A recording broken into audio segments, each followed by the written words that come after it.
The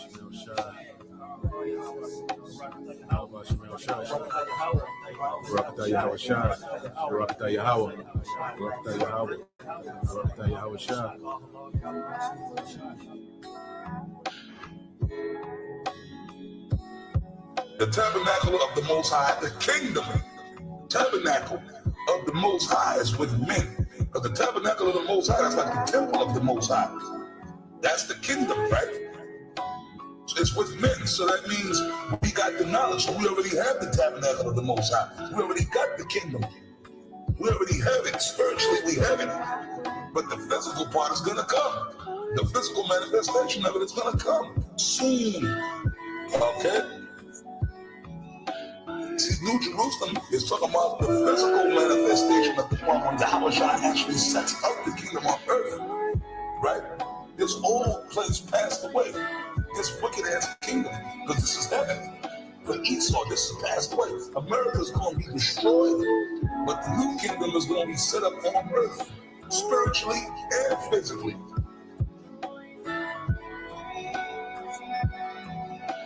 That power is getting ready to be put back in us. For those who believe and have ears, that power that Yahweh Shai had on the earth, we're going to get that and more.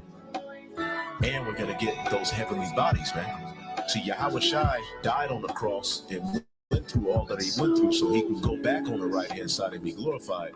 We're fighting and making our bodies a living sacrifice so that we can eventually be back glorified with him as well as we were before the foundation of the earth. Fear not, little flock, for it is your Father's good pleasure to give you the kingdom. Sell that ye have and give alms. Provide yourselves bags which wax not old, a treasure in the heavens that faileth not, where no thief approacheth, neither moth corrupteth. For where your treasure is, there will your heart be also.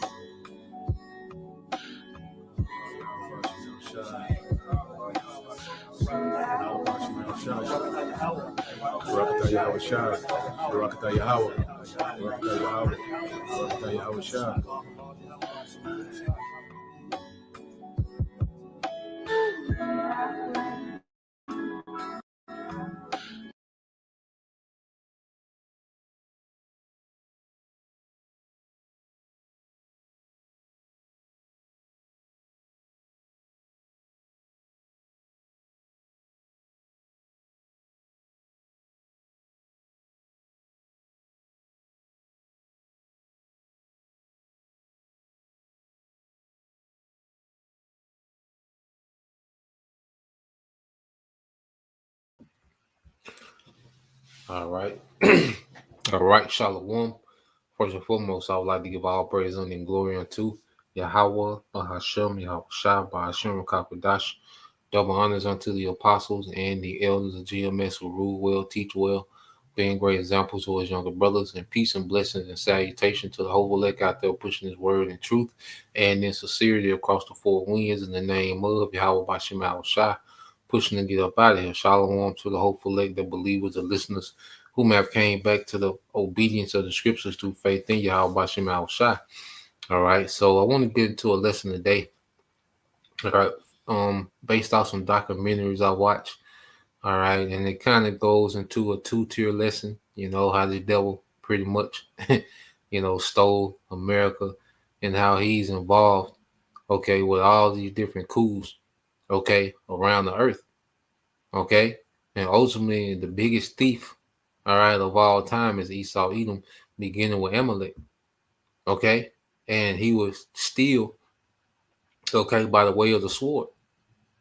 Okay, he's the original jack boy in the earth.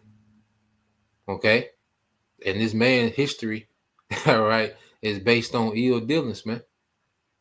Okay, and we're really going to see how grimy this man is when we go into these documentaries. But let's go to his origin, all right, because he was given the blessing of that sword, okay, and that sword was going to be how he was going to live. Okay, so you go back to the beginning, all right, Esau's origin. All right, Genesis 27:38. And it says, and Esau said unto his father, hast thou but one blessing, my father? Bless me, even me also, O my father. And Esau lifted up his voice and wept Okay, so Jacob, gets the blessing, which it was intended for Jacob anyway. All right, but Esau, he comes, all right, too late. Okay, and Jacob, all right, it already has the blessing from Isaac. Okay, eternal life, the kingdom of, or the rulership forever. Okay, the earth forever. All right, but Esau was given something too, and we're seeing Esau live in his blessing, live out his blessing. All right. So when Isaac his father answered and said unto him, Behold, thy dwelling shall be the fatness of the earth and of the dew of heaven from above. Okay, so he was blessed with the same thing that Jacob was blessed with, but it was temporal. It wasn't eternal. That's why there's so many precepts we can go to and show that the kingdom is forever. Esau's kingdom is temporal because his kingdom, all right, has an end. It's prophesied to have an end. Okay, Esau being the end of the world, end of the age. Well, that's the end of his rulership. Okay, well, how would this man come into his blessing? How would he, all right, obtain the fatness of earth and the dew of heaven? Verse 40, it tells you how. And by the sword shalt thou live, and shalt serve thy brother. It shall come to pass when thou shalt have the dominion that thou shalt break his yoke from off thy neck. Now, I want to focus on the sword shalt thou live. I could have named it that, you know. So you go to the sword, you go to the word live, all right, in the Hebrew, which is Hayah, okay, Hayah, all right. And it says to live, to have life, to remain alive, to sustain life. And this devil survival, okay, one of his traits for survival is he lived by the sword, okay. This is how the devil came back into power during the Renaissance was their sword. Okay, and he's maintained his power, okay, through that sword. And he's taking what he's wanted to take off that sword. Okay, everything that Esau has goes back to his sword, man. Okay, and he's got more, technical with the sword, through witchcraft, enchantments, you know, you know, his different industries. He's gonna weaponize everything pretty much. He's weaponized the earth, man. The food supply. Okay, anything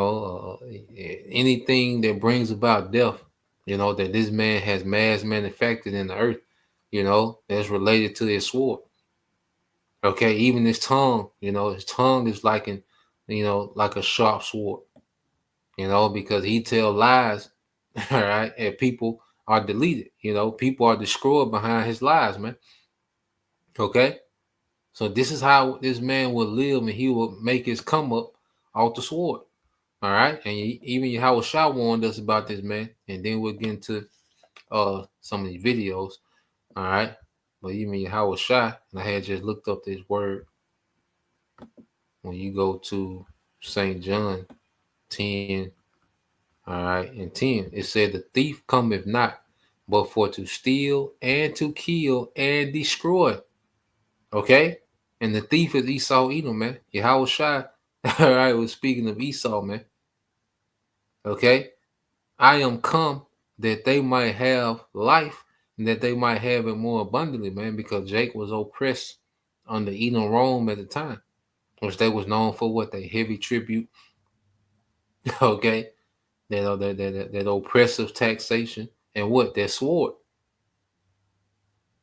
okay. So he was speaking because just like all the resources flowed to ancient Rome, okay, they flow to America now. It's the same, all right, spirit of ancient Rome that runs the earth, man. All right, that pagan Roman Empire. But when you go here, okay, and we're going to show you how all these resources flow to America, man. All right, it says the thief. Now you get this word in the Greek. Strong's G 2812. Kleptes. Kleptes. Kleptes. And it sounds like klepto, okay? Well, they call it kleptomaniac, okay? So I looked up because they don't really give you much here. Embezzler, pilferer.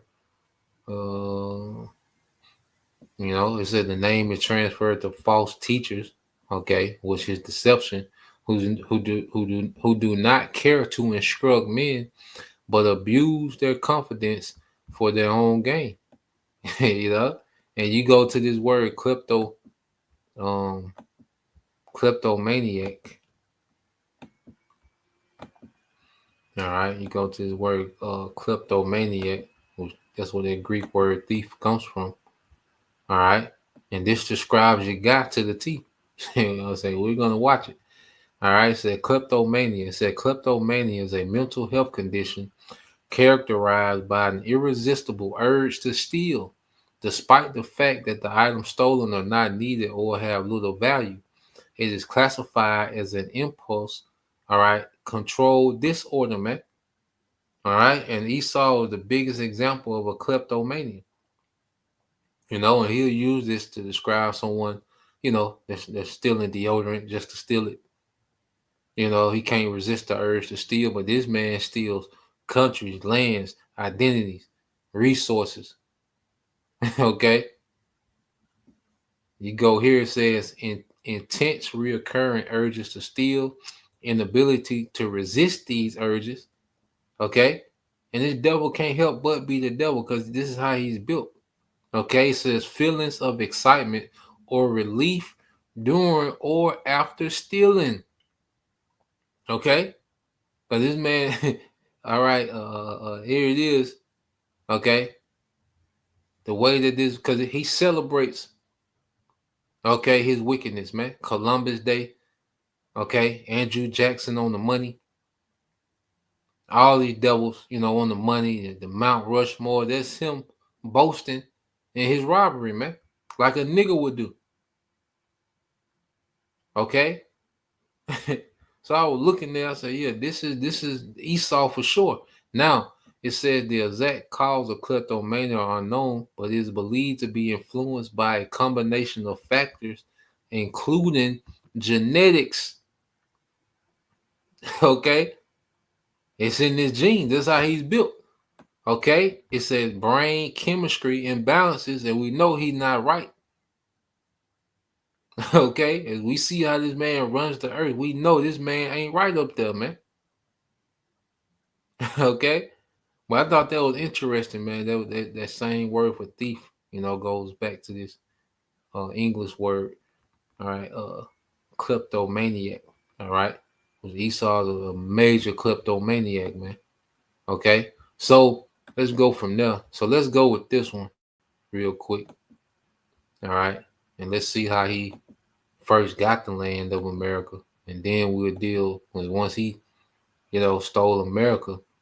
All right, how he will go throughout the earth, just wreaking havoc, man, in these other governments, man. Okay. So let's let this play. Mm-mm.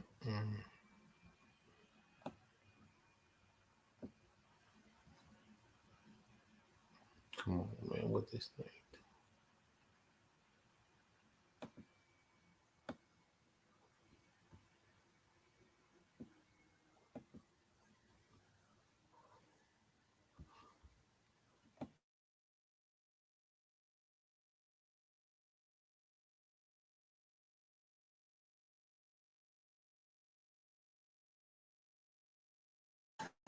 This continent has some of the most dramatic landscapes on the planet, from the ocean shorelines to the alpine mountains and the sandy deserts. And also in this landmass, from coast to coast and everywhere in between, there lived hundreds, if not thousands, of different nations, tribes of people whose land this was. This was their home. But then others showed up to these shorelines in their boats. And that is when everything changed.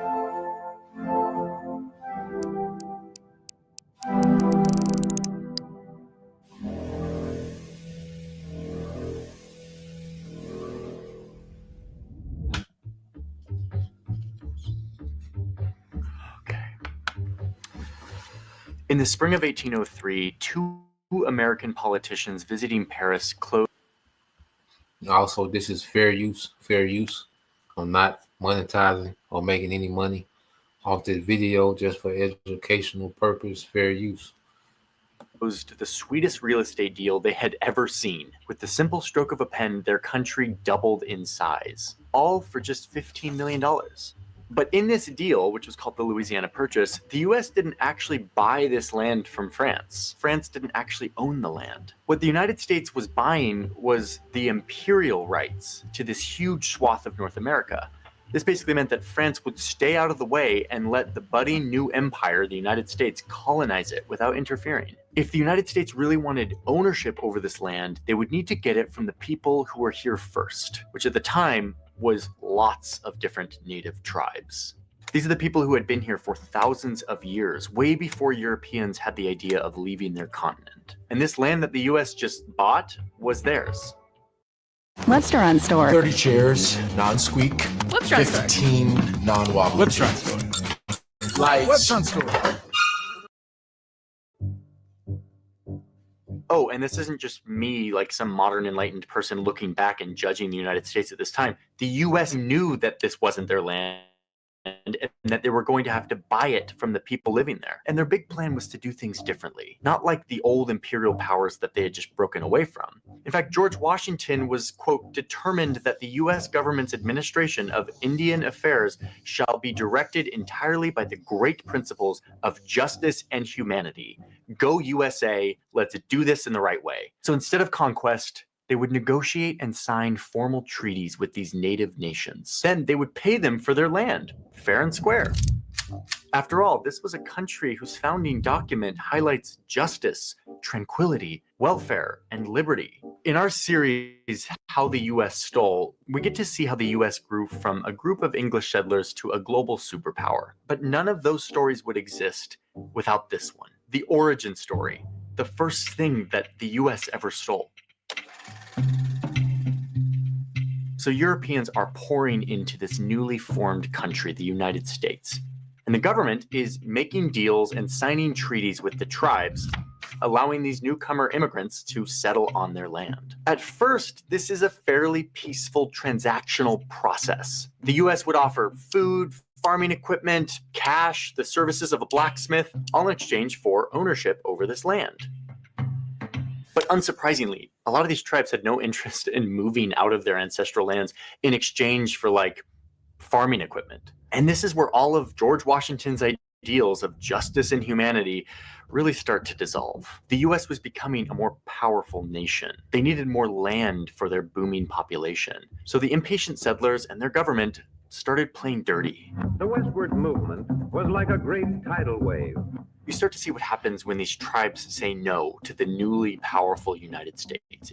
In one instance, one group of tribes up near the Great Lakes didn't want to sell their land. They told the United States that this river would be the border and to not cross it, to stay off their land. The US said no, and they took them to war and lost twice. But on the third time, they won the battle and forced the tribes to sign a treaty giving away all of this land, basically all of present-day Ohio. Something very similar happened down here when the Seminole tribes refused to leave their land. The US military came in, another war, killing thousands, forcing the tribes to sign a treaty and pushing them into the swampy interior of the state, where they had no access to their farmland or the ocean. Down here in what was becoming Alabama, the Muskogee Nation refused to sign a relocation treaty, but not wanting to go to war, agreed to sell a portion of their land in return for a guarantee that they could keep the rest. And the United States agreed, and they actually did. And the Muskogee kept their ancestral lands forever. Womp womp, no, that didn't happen. 4 years later, a bunch of white settlers moved in, boxing the Muskogee out of their ancestral land. As tensions grew because of this violated agreement, the US military was called in to force the Muskogee out of their lands. No treaty was ever signed. I mean, the shenanigans ranged the whole gamut here. They would get tribal leaders drunk to trick them into signing this paper that gave them all the land. They would appoint random people to be the tribal leaders and then tell them to sign away the land for the whole tribe. In another conflict, the Sioux and Arapaho nations defeated the US military over and over until the US finally signed a peace treaty acknowledging their land. And they were safe until gold was discovered 8 years later, and the US broke their treaty, redrew the boundaries, built roads on their land, and before you know it, you've got a bunch of white guys with gold pans harvesting this land. Treaties and justice be damned. Eventually, other tribes caught on to what was going to happen, realizing that refusing the US government would mean violence. So they would sign the paper, take the money, and leave. Over the course of almost 100 years, the United States signed 368 treaties with tribal nations, who were driven out one way or another to make way for white settlers, who established control over this land that their government had stolen for them. And yes, you have all the paperwork, all the spreadsheets that they were making, all the treaties, a nice paper trail, but this was all a facade of justice, a thinly veiled campaign for imperial conquest. Before we go on to the story, I just need to tell you that we don't have a sponsor for today's video. Lately, I've been hearing from some sponsors that my videos are too political, which is kind of a bummer because we work really hard to tell really cool stories. And if that means that people don't want to sponsor us, that's fine. Luckily, we have a Patreon where all of you can support this work. It's called The Newsroom. We call it The Newsroom because it just sounds cooler than Patreon. But it is a place where you can support what we are doing, which is something more and more we need. On The Newsroom, you get an extra video every month. It's a behind-the-scenes vlog from all of the people and processes and happenings around here in the studio. You get to see my scripts. You get royalty-free music. You get the warm, fuzzy feeling of supporting independent shenanigans going on to help the United States feel like they're doing justice. And it's working. They are moving loads of native people out of their ancestral lands so that white people can settle it. But there was one region that proved particularly difficult for this extermination project that was going down. Here in the Deep South, you had these 5 large nations that lived side by side with the settlers for a long time. They had all signed treaties with the United States that acknowledged their right to this land. Many of them spoke English, practiced farming, wore European clothes. Some even owned slaves. Because of this, these 5 tribes, the Cherokee, Chickasaw, Choctaw, Muskogee, and Seminole, were known as the 5 civilized tribes. And there's an alternative world where these tribes could have remained on their land, living side by side with the Europeans as they settled. But that's not what happened, mostly because of cotton. Farmers down here were getting super rich off of a very valuable cash crop called cotton that they could sell to textile mills around the world. It was an industry made even more profitable by its key input, free labor from stolen Africans. There was this one strip of land down here called the Black Belt Prairie that was particularly desirable for farming cotton. But as you can see, it was locked up in what the United States treaties had formally acknowledged as belonging to native nations. But the farmers down here were looking at this as like, this is a perfect place to expand our cotton kingdom. So these southern slave owners did what was kind of becoming US policy towards the people living on the land that they wanted. They made up their own rules. The state of Georgia was particularly aggressive in trying to clear this land out, or in the words of their governor at the time, to replace, quote, all of the red with white population. They targeted the Cherokee Nation, passing a law that abolished their governments. The Cherokee are not going to stand for this, so they fight back using the same shenanigans that the United States is trying to use, the US legal system. They take Georgia to court, a case that went all the way to the Supreme Court. And guess what? The Cherokee Nation won. Like, there was no way around the fact that they had ironclad rights to this land, signed and sealed. The highest court in the country just ruled that the states could not impose on tribal sovereignty. But, as we all learned in government class, a ruling from the judicial branch only works if the executive branch enforces it. Oh, and who was in charge of the executive branch? Oh, this guy.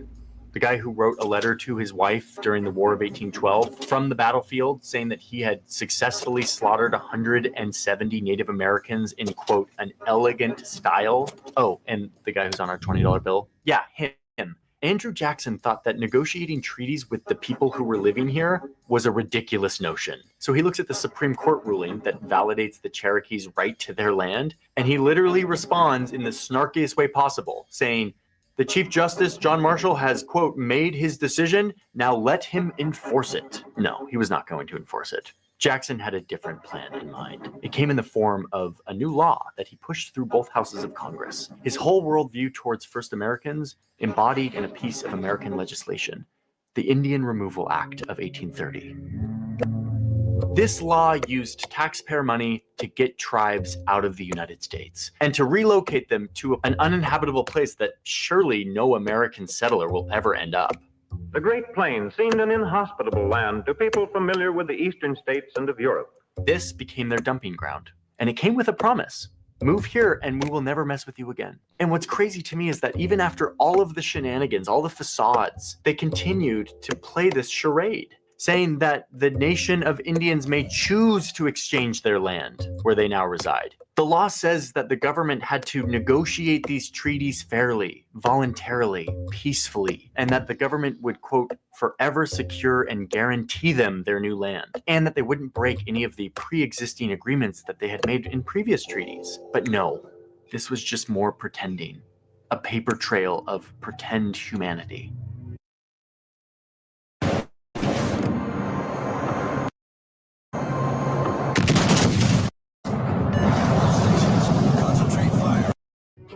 Just as Andrew Jackson had ignored the Supreme Court ruling, he had no intention in following the law that he helped create. But he kept up the ruse. More documents, more signatures, more paper that made these civilized, justice-minded people feel like they weren't orchestrating a mass ethnic cleansing, sanctioned by the government, paid for by taxes, but they were. So this law is implemented, and the United States government, military, and even private companies start to ramp up their removal efforts of first Americans. They focus in on these 5 tribes that were sitting atop the land that they wanted for their cotton empire. More bribes, more pretend negotiations, and when push came to shove, more threats of violence.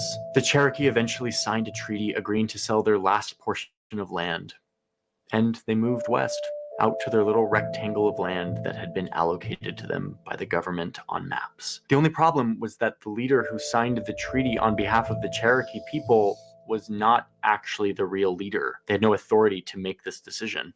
The Cherokee chief furiously protested this, but the US didn't care. They had their signature from someone. In their eyes, all was justified. Between 1831 and 1838, nearly every member from the 5 tribes was expelled from their land. 100,000 people, whose home this was, now forced to walk by foot for more than 1,000 miles through brutal weather and terrain towards a little box on the map, a place they had never been before. The Cherokee would eventually call this journey the Trail Where We Cried, or the Trail of Tears. Some tried to fight back against their oppressors, and others stood their ground until they were forcibly bound in chains by the US government and herded west at gunpoint. Their land was vacant, and cotton farmers with their slaves moved in, and the economy grew.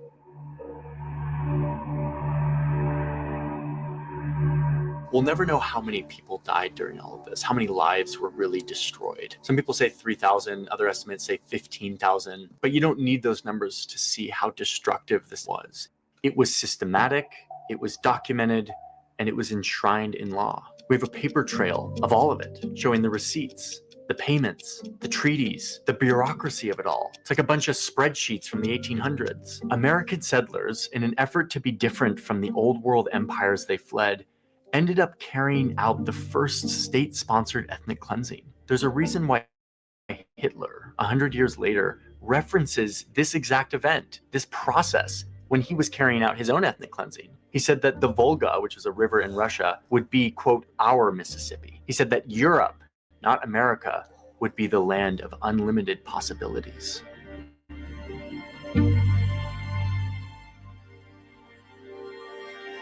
The story of what happened to many nations of the first Americans doesn't end here. In fact, this is kind of the beginning. We're going to make a second part to this video, and in that part 2, I want to show you what happens next once these tribes arrive to their little rectangle on the map. Indian Territory, the place where these tribes were forced out, dumped, and left to build a new life, and how they once again tried to fight back using the legal frameworks that had pushed them out, and how all of that led to the establishment of one state in our country that could have looked a lot different.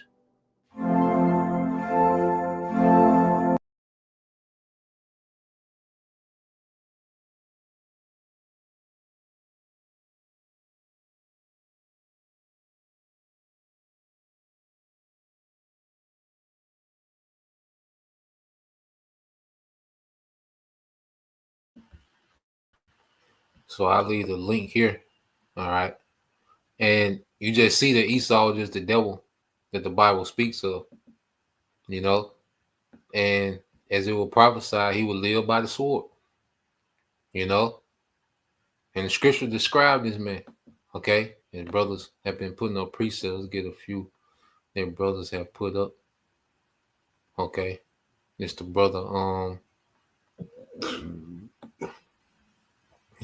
Hopeful Lake 3. All right, the brother Yahweh, this Psalms 55 and 21, it said the words of his mouth were smoother than butter. Yeah, all them treaties. Okay, and he didn't keep one. You know, over 400 and some treaties all together, and he didn't keep one. All right, and this shows you that just as El Gazak, you know, always goes into that the northern kingdoms are Israelites too, man. Look at the treatment that they got, you know, because they had to clear out, you know, the Gad and Reuben to bring in the southern kingdom to work. Okay, especially when they found their cash crop. You know, they found out that what you call the southeast. You know, because even you go into that football conference, the SEC, the Southeastern Conference, that's where that empire, that Cotton Empire was at. You know, the Georgias, the Alabama, the Mississippi, Louisiana, Texas, Florida, okay, Arkansas, all right, Kentucky, Tennessee, okay, South Carolina, you know, what they call the SEC today when you look at, you know, the football conference in college. Okay, that's mainly what that Cotton Empire was at, man. Okay, and it was all Gad. Okay, but they had to clear, all right, Gad out to bring in the Southern Kingdom to work. You know, if a brother can post that with that Jeremiah 50 verses 33 and 34. Okay, we're gonna get into some more wickedness of the devil. You know, Psalms 55 and 21, and I'm Lord, where I can find that part 2 of that video as well. You know, we can get into that as well. It says, but war was in his heart. His words were softer than oil, yet were they drawn swords, man. So this man never had any intent to keep the treaties or deal. Okay, and you got niggas still going to vote today. Okay, you got niggas still looking to this system, all right, for some type of justice. He's not built to do right. There's a system that he created. All right, the brother Quadar down there on the coast, Bay St. Louis, and he said that's why it's called a criminal justice system. Okay, because it's a criminal that you're asking for justice from. You're asking justice from a criminal. That's why it's known as the criminal justice court. Okay, because a criminal runs the courts. Okay, and he'll never do right, especially by the tribes. Okay. So this is the book of Micah 2 and 1. It's another from the brother Hopeful Elect 3. Woe to them that devise iniquity, and woe and work evil upon their beds. When the morning is light, they practice it because it is in the power of their hand. Yeah, because they had their sword. You know, even they lost, you know, a lot of battles to Gad. But one thing about this devil persistent, man. And as he kept on advancing in that sword till he got to that Gatling gun, hey, everything turned to his favor, man. You know, but this is how he would get the fatness of the earth, was through the sword. So he was just living out his blessing, man. But as Elder Malcolm always goes into Manifest Destiny, has a part 2. Okay, so let's get verse 2. It says, and they covet fields and take them by violence, and houses and take them away. So they oppress a man in his house, even a man and his heritage. Okay, and the biggest example of that is what they did with Gad. And they do this throughout the world. But what they did with Gad and Reuben was the biggest example of it, man. You know, they took a whole country because the field goes into the earth. Okay, here it is, you know, Gad and Reuben pretty much had America and Canada to themselves, man. Okay, now you'd be hard pressed to find a Gadite, man. Okay, they've been, restricted to a reservation, man. Okay? Verse 3. It said, therefore, thus said the Lord, behold, against this family. What family is he speaking of? Esau, Edom. So it is not, because a Christian try to say, well, he just hated Esau. No, he hates every descendant of Esau. Okay, their whole lineage. That's why I say against this family do I devise an evil. And this is the times we coming into, man. All right, the big payback. What's that, Zephaniah? How that cherry gonna enter into the house of a thief? I think it's 5:1. For brother can post that. It said, for which ye shall not remove your necks, neither shall you go haughtily or proudly. All right, because this devil just like a kleptomaniac. They get a rush off stealing and getting away with it to the point they brag about it. Okay, even going back to Archetytus, what they did in 70 AD. Okay, well, I say these holidays that they have today, they name, all right, these different streets and cities after these criminals. Okay, even you go into them Nikes, Nike Cortez, Nike goes back to the goddess of victory. Cortez, that damn devil, all right, one of them conquistadors. Okay, and them Issachar favorite shoes, man. Them damn Nike Cortez, man. Which represents victory over them.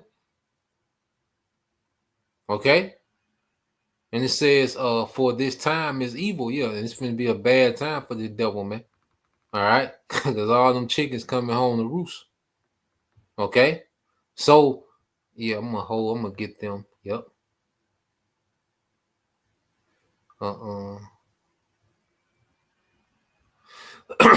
Yeah, I'm gonna read this. Get this from the brother Beyond. Yeah, so hold on. I think Kazak had some too. Yep. All right. This is the brother El Kazak. How Shai is coming back. Joel 24:2. It said, some remove the landmarks. All right. They violently take away flocks and feed thereof, man. Okay. And that's how that man, that's how he was blessed to live, was to sustain himself with that sword. Okay. But this man has a demise as well. Okay. So let's go here. Let's read these from Bunyan, Yasha Allah, and then we'll segue into let me go ahead and pull it up. And this is pretty much doing, recent. This on further down, how he will be involved in all these different coups. Okay, but let's go back here. This is Beyond Yasha Allah, Sirach 19:26. It said, there's a wicked man that hangeth down his head sadly, but inwardly he is full of deceit. Okay, and he knows how to come as if he has your best interest in mind. As if he's harmless, as if he has no bad intent. Okay, and another good movie to look at, I think it's on Prime, is The Founder, and it show you how that devil Ray Kroc stole McDonald's from those McDonald's brothers, man. It's called The Founder. If you brothers and sisters ain't seen that, so it's a good watch, man. And you will be mad at that devil how he did those men. And I'm thinking those brothers probably were Jake, man, because the integrity that they had, man. But yeah, watch how Ray Kroc did them, man. But that's the mind of an Edomite. I watched it twice already, and that man is the devil. Okay. This is Sirach 19:27 says, casting down his countenance and making as if he heard not, where he is not known, he will do thee a mischief before thou be aware, man. And Esau's always scheming. He can't help himself. It's not meant for him, all right, to do right and to have integrity and to be fair. Okay, he's just not built like that. And that's why he's the nation of people whom the Lord hates. And he's the nation that's going to be exterminated, man. Okay? The problem is when you expect the devil to do right. That's the biggest mistake you can have, is to expect this devil to do right, man. Okay, and it's going to be to your own detriment. All right, verse 28 says, and if for want of power he be hindered from sinning, yet when he findeth opportunity, he will do evil, man. Okay, even if he doesn't have the power to do evil, he's plotting and scheming and just waiting for that time when he can. Haman, okay, Esau wasn't in power, but Haman, okay, as he was coming up in the ranks, his intent was to what? To destroy the Jews, man. Okay? When the Babylonians were taking us down, because Esau didn't have the power to take us down at the time. Okay? But when the Babylonians began to take us down, he was right there on the scene to help, man. Okay? So this man, all right, always has been the devil and always will be the devil. Nothing changed about this man. Okay? Just because he gave you niggas flat screens, social media, okay, and in the NBA, that doesn't mean that this man is right. Okay, so I'm gonna play this one now. This one goes into the coups that America has been involved in, all right, throughout the earth, and you're gonna see he's gonna terrorize those northern tribes in Central and South America as well too. You know, he really gets off on terrorizing the tribes, man. Okay, so let's play this.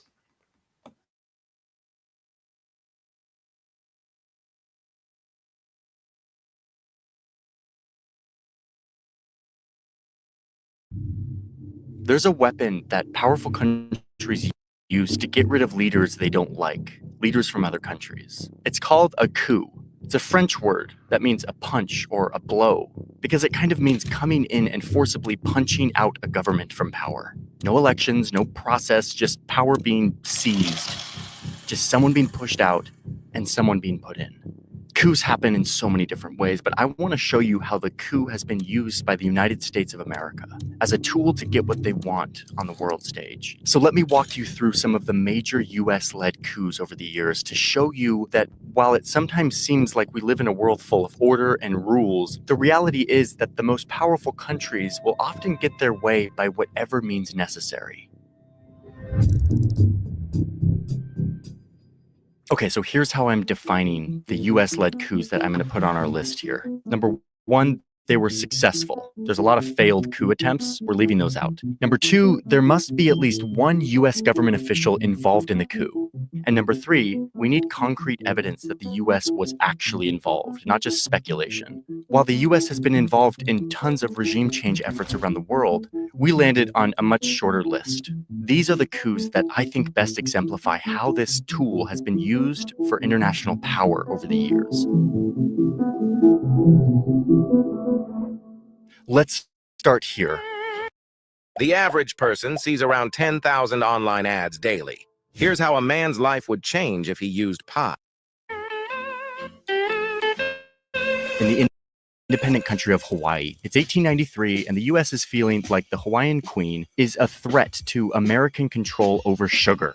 It's sugar that's being grown by the descendants of white American missionaries who had settled in Hawaii over the years. So the US sends a military ship with hundreds of troops to show up to Honolulu, and they overthrow the queen, installing one of those descendants of the Christian missionaries, Sanford B. Dole, as the new president. Notice his last name?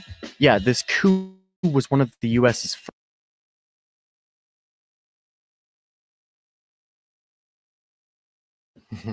And that's where you get the Dole sugar. Okay.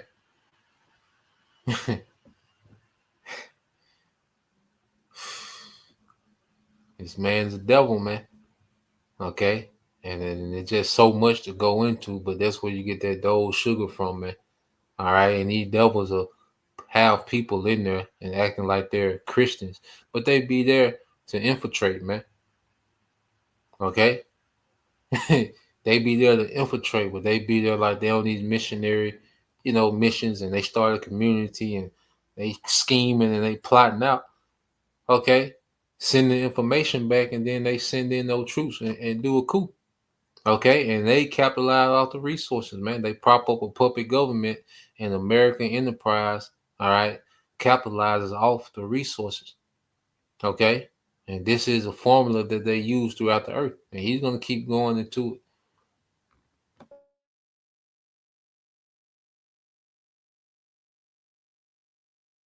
First, and it set the stage not only for the new Hawaiian president's family to grow their powerful international corporation, which was based in Hawaii, but also for Hawaii to be annexed, to become a part of the United States. I made a whole video on this coup because it's pretty wild and there's so much going on here, and it was really a turning point in showing how the US could remove leaders from power in faraway places, something that they start to do a lot more of.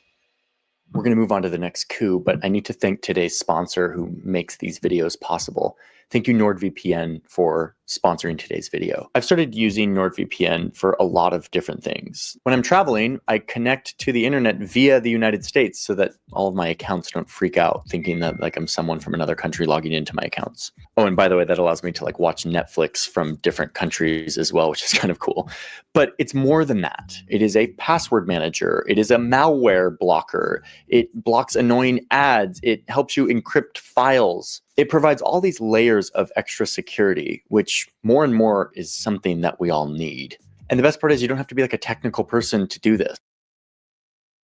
For 30 days. So it's like a trial period. Oh, and NordVPN just turned 11 years old. And so if you click the link in my description, it is nordvpn.com/Johnny Harris. For a limited time, you will get because things are about to heat up. We got a lot more to cover on these coups. The next coup has to do with Spain.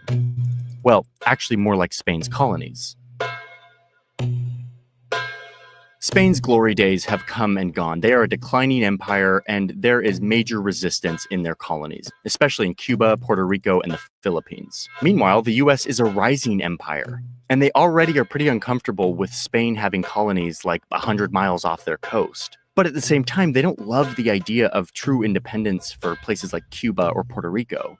These are strategic islands right in the US's neighborhood. And like Hawaii, American companies have money invested, particularly in Cuba. Independence might mean them getting kicked out. So the US delves into this fight between Spain and their colonies. They use the explosion of an American Navy ship as their excuse, even though it was likely an accident, not an attack. But sometimes stories matter more than truth.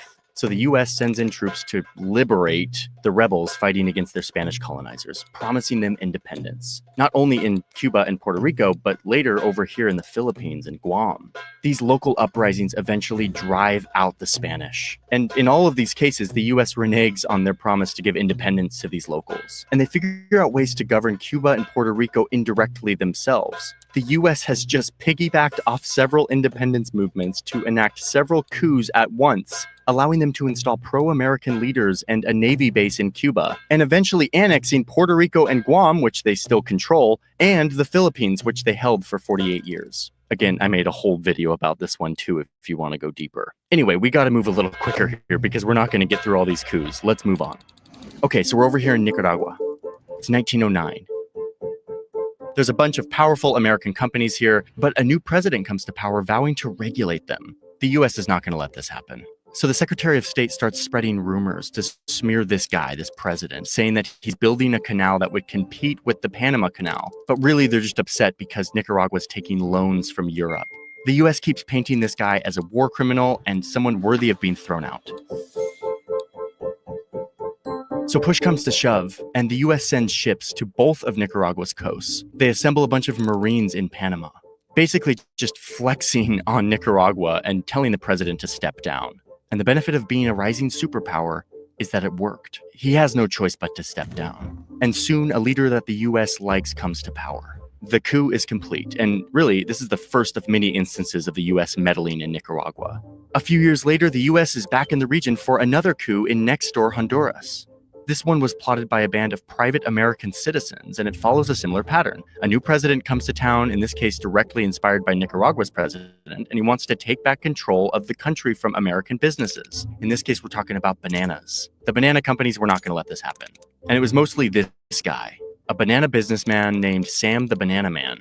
He's not going to let this pesky president run his country.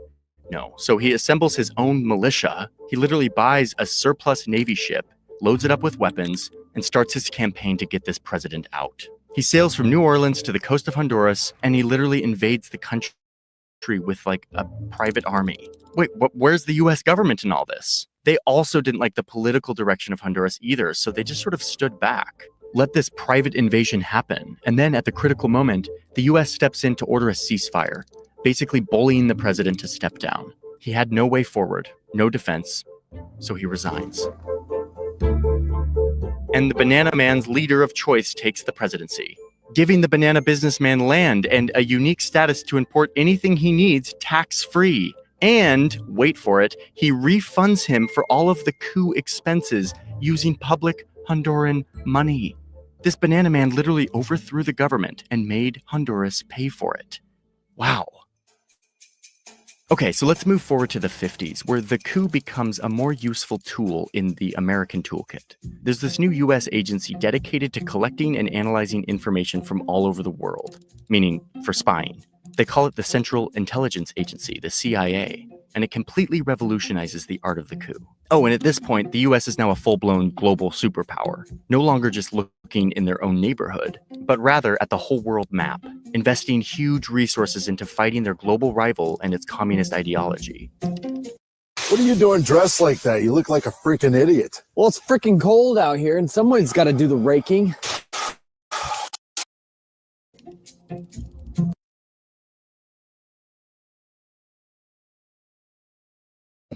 So you can see in a lot of those Central and South American countries, all right, Esau, okay, puts in these puppet governments that give all these tax breaks and all this leniency on these American corporations, okay.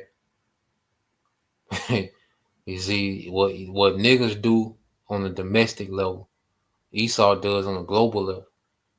All right, because you just had this rich Edomite they called the Banana Man Sam, and he just bought his own militia, brought a Navy vessel, and just pulled up in Nicaragua, man. Okay, and with the war for his banana enterprise, man, which is it's the bananas of the locals that stay there. Okay. This how this man gets down in the earth, man. This is what the U.S. military has been used for in the earth, man, because none of these nations were a security threat. They did not pose a threat to America's security. Okay, your military is supposed to be used to secure, all right, your security of your homeland. None of these people was a threat to this man. Okay? None of these people was a threat to America. They were just a threat to Esau's business interests. And any leader that comes and tries to nationalize, their resources, where the people get paid off the resources from the land that they live on, okay, Esau calls him a dictator and inhumane. Okay? And as you can see, after he got done terrorizing the northern tribes, then he just starts to go throughout the globe. And what we're going to see is that a lot of these proxy wars, okay, was between the USSR then, okay, the old Soviet Union, and America. And this is where we at today, to where, all right, now Russia and America, they just finna clash directly, because you had a Russian general get assassinated. They had a scooter blow up outside his apartment. Okay, so you got that happening. Okay, but that's just this ongoing feud that Russia and America has been having throughout the earth in these different countries. Okay, for the last 5-6 decades, man. Okay, so it's going to go into a little bit of that. All right, now you're going to see the USSR, get involved. Okay, so let's play some more. If a brother could, put that Habakkuk verse, chapter 2, verses 1-6, the Bible shot. And we'll play a little bit of this. Get ready to close out in a minute.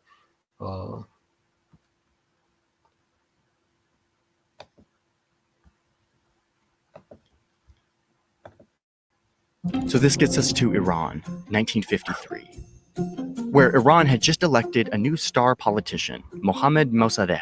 He rises to power believing that Iran must take back control of its most valuable natural resource, oil, which at the time was completely controlled by a British company called the Anglo-Iranian Oil Company. We know it today as BP. Mossadegh is done with this. Let's kick the British out and take back our oil. But like the US, Britain is not happy with Iranians trying to take back their resources. So they warn that if they do this, there will be consequences. So the British catch a quick meeting with the CIA's Middle East guy who was passing through London, and they pitch him on this idea. Let's throw out Mossadegh.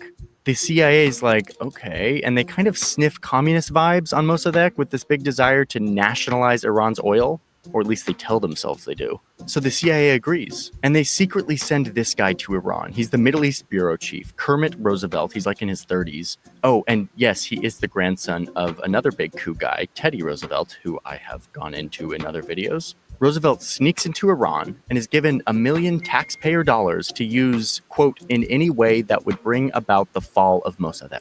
So now there's American CIA agents in Iran secretly trying to overthrow the government. And it's a rocky start at first with a bunch of failures. But they start using their money to get traction, bribing politicians, religious clerics, and other leaders to say divisive and controversial things about Mossadegh. They hire locals to stage attacks against religious leaders, making it look like they had been ordered to do so by Mossadegh. But really, they were just getting paid by the CIA to do this. And with enough time and money, they create an atmosphere of chaos and hostility and distrust among the public. Oh, and there's weapons. The CIA stashes enough weapons and explosives to support a, quote, 10,000-man guerrilla organization for 6 months, like just in case they need to, start a full-on conflict. The result of all of this is more violence and chaos that engulfs the capital. Shops are being destroyed, bullets are flying into mosques, people are beaten, and thousands of paid demonstrators flood the street. The city falls into anarchy, all of it orchestrated by CIA money. And in the end, this all results in a bloody shootout at Mossadegh's house. He eventually gives up and turns himself in.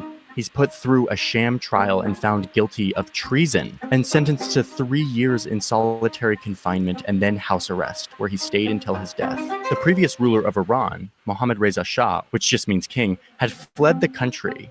But now, with the democratically elected Mossadegh gone, and with the backing of the US and UK, he could charter a flight back into Iran and take control. The Shah crowns himself in a tradition which goes back 25 centuries. His title is King of Kings, and he becomes Emperor of his nation. The US really came out on top here. They got what they wanted.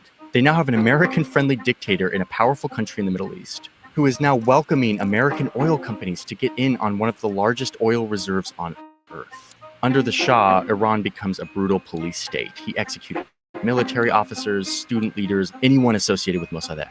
He set up a secret police force, and life was brutal. So brutal that in 1979, the frustration of Iranians burst forth in mass protests that ran the Shah out of office and replaced him with an inspiring new leader who would turn Iran into an Islamic republic, built in part off a foundation of resentment for the US having meddled in their country.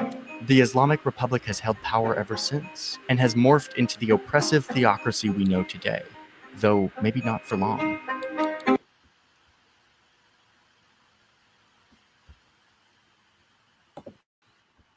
So you see why there's so much hatred, for Iran, all right? Because they wasn't able to benefit off Iran's oil anymore when you had what you call... Anyone with $10,000 or more in credit card debt or personal loans may qualify for help from National Debt Relief. Minimum payments could...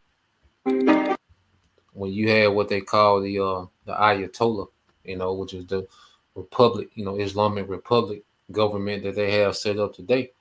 But here it is, this man is demonized and charged with treason because he wants to nationalize his oil where his people benefit from the resources on the land that they live on. Okay? But eventually, they put the puppet in there. He didn't last long, and he was now he was a real brutal dictator. Firing squads, okay, attacking students, okay, military officers, He was a true dictator, man. Some Hunger Game type shit. But when the Ayatollah, which is the reigning regime now, that's why they want such regime change in Iran, because America and these Western powers, they can't benefit off Iran's natural resources like they do the majority of the earth. And that's why Iran is always looked at as the enemy, the bad guy. Okay, just to sum up their history. All right, but let's play a little more.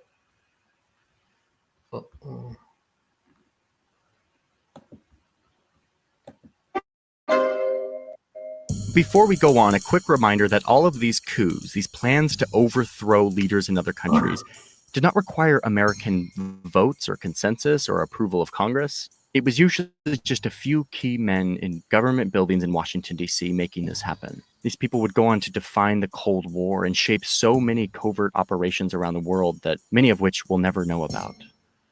Okay, let's. All right, so what I want to do, I'm gonna jump ahead. I'm gonna put this in here. Like I say, it's a good watch to watch all of it, but I'm gonna jump towards the end, then get some precepts. But if you want to watch the whole thing, it's a good watch, and he breaks it down, and this is just the tip of the iceberg. This is just the very tip of the iceberg of the wickedness that these devils do on the back end. Okay, so I'm gonna jump ahead. I believe it's like the 23-minute mark.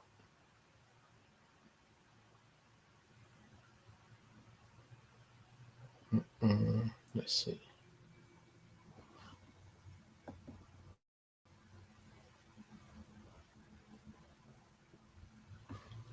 I'm gonna start here. Back for this guy was when Panamanian troops killed an unarmed American soldier in Panama City. The US is done with this guy, so they invade Panama with 27,000 troops. Panama's military is crushed, and the dictator is eventually arrested and sentenced to 40 years in prison. And the US ensures access to its canal after all.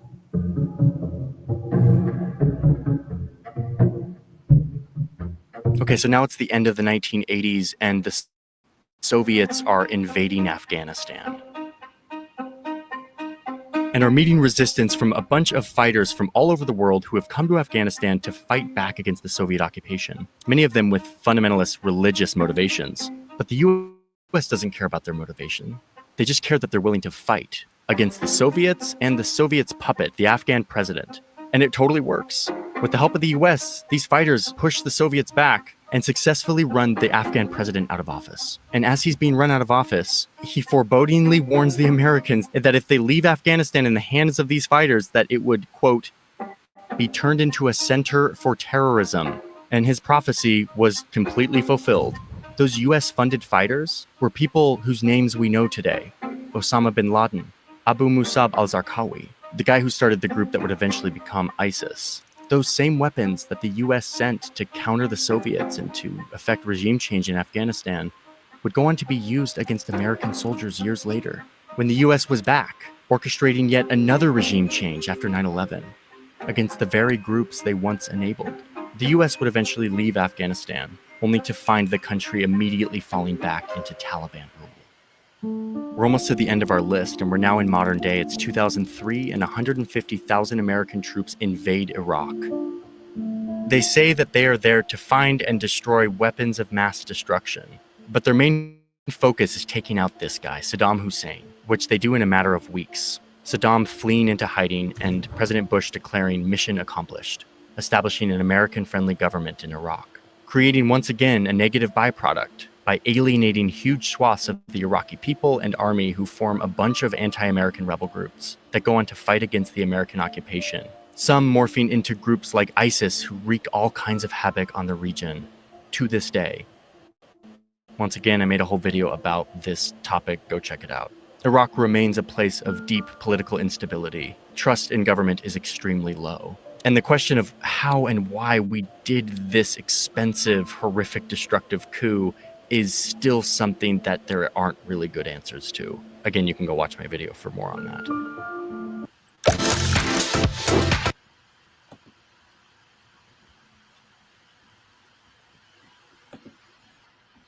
So yeah, pretty much just showed you how the American government gets down, man.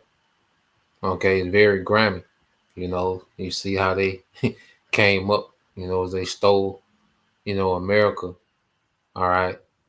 And now, as they've been an empire, They just go throughout the earth and they tamper in whoever affairs that they want. All right, which is the same thing that the Roman Empire was doing. Okay, so let's go. I started at 4. All right, this is on the book of Habakkuk, chapter 2, verse 4. All right, this is from the brother Hopeful Lake 3. Habakkuk 2 and 4 said, "Behold, his soul which is lifted up is not upright in him." All right, he's a proud man. His soul being lifted up, he's very proud. Okay, and it says it's not upright, and the upright goes into Yashawan, which is which was a surname put on Israel by the Most High, Yashawan, because we was created to be upright. Okay, and Esau, his soul, his spirit, his mind, his reasoning within him is not upright. You know, he's not straightforward. Okay, but the just shall live by faith. Speaking of the elect, yeah, also because he transgressed by wine. Okay, his philosophy, okay, his doctrine, his Edomite supremacy that he pushes throughout the earth, okay, which is complete rebellion to all righteousness, man. Okay, but because he has that sword, he's able to push that down the throats of the masses. It says he is a proud man, neither keep it at home, who enlarges his desire as hell, and is deaf and cannot be satisfied, but gather unto him all nations and heaping unto him all people, man. As you know, these devils have their hand in every power structure in the earth, man. Every government, okay, has to answer to American government some form, some faith, some form in some way. They have to move according to the American government, man. Okay, and this is the point that we at now. All right. Verse 6, shall not all these take up a parable against him and a taunting proverb against him and say, woe to him that increaseth that which is not his, how long? And to him that laid himself with thick clay, with thick debt. And the main reason of his debt, because he spent so much into his military. Okay, because that sword is the source of all his blessings, man. Okay, but now we're in the time when you go to Zechariah, which the brother got. It's on the brother Yaqub, Zechariah 5:1 said, then I turned and lifted up my eyes and looked, and behold, a flying roll. So this is Zechariah seeing the chariot. And he said unto me, what seest thou? And I answered, I said, a flying roll, the length thereof is 20 cubits, and the breadth thereof 10 cubits. And then he said unto me, this is the curse that goeth forth over the face of the whole earth. For everyone that stealeth shall be cut off as on this side according to it. Okay. And let me see.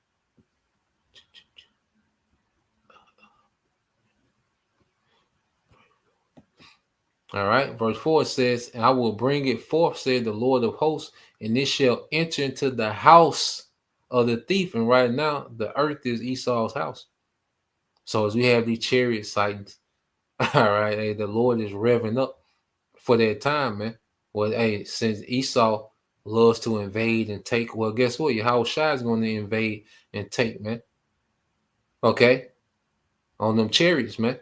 It says, and in the house of him that swear falsely by my name, and it shall remain, all right, in the midst of the house, and shall consume it with the timber thereof and the stones thereof, man. All right, which is going to be, those chariots are going to destroy Esau's infrastructure, man.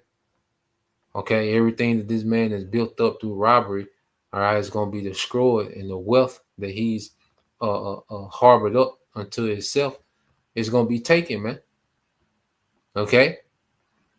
But this man has been the biggest thief of all time. Okay, no other nation comes near to the robbery and the theft of Esau Edom. You know, but yeah, I just wanted to get into that. You know, some documentaries I was watching. You know, that guy, he got pretty good. You know, this guy here, what's his name? He got a pretty good catalog. My guy Johnny Harris, you know, he got a lot of good content, you know. So I'll be watching more, you know. If anything, you know, that's worth of a video, we'll get into it, you know. But this devil has done so much, all right, in his rulership, okay. You'll never run out of topics, you know, going into this man's wickedness. Okay, so that's the point, you know. Lord will, you brothers, all right, and you sisters, edified. Till next time, I say shalom, Kwame Yashala, Abba, soon, shalom.